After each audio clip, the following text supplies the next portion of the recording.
Hello नमस्ते सबैजनालाई। मैले चाहिँ आज सिरिम पकाउँदैछु है। यो सिरिम क्या है, हाम्रो त्यो गाउँतिर मलखातमा पाइन्छ नि सेतो बौँसालु, सेम त्यो हेर्दा त सेम सेतो बौँसालु जस्तो लाग्छ है मलाई चाहिँ। तर यो चाहिँ हेल्दी हो है, सी फुड भन्छ है।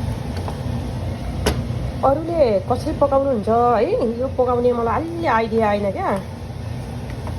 यो पकाउन मैले चाहिँ तेलमा मेथी मसला ज्वानो पड्काउँछु होइन, अनि हल्का बेसार राख्छु, अनि हल्का नुन राख्छु, अनि मैले बेबीहरूको लागि बनाएको हो, अनि पिरो राख्दैन है, पिरो राख्दिनँ। अनि हल्का यस्तो गरेर फ्राई गर्छु, अनि हल्का रस राखिदिन्छु।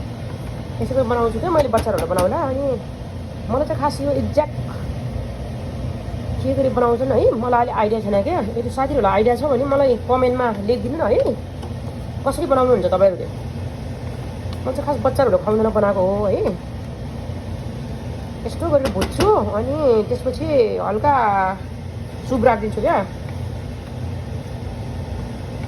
अनि आफ्नो आफ्नो स्टाइल हुन्छ पकाउने है, हुँदैन अब रेस्टुरेन्टमा त होइन फेरि है, आफै घरको मेनु। मैले चाहिँ यसो गरेर मेरो स्टाइलले पकाउँछु। मलाई चाहिँ अरूले कसरी पकाउँछन् होइन, मलाई चाहिँ सिक्न मन छ क्या।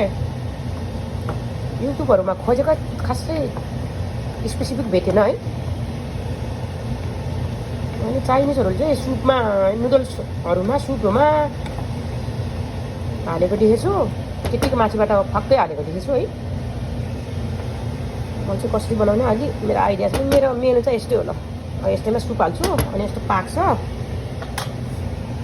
यस्तो गरेर सुप राख्छु होइन, थोरै र है सुप राख्छु होइन, यस्तो पाक्छ। अनि त्यसरी पाकिसक्यो भने अनि रेडी भयो। अब यसलाई छोपिदिन्छु म। Thank you.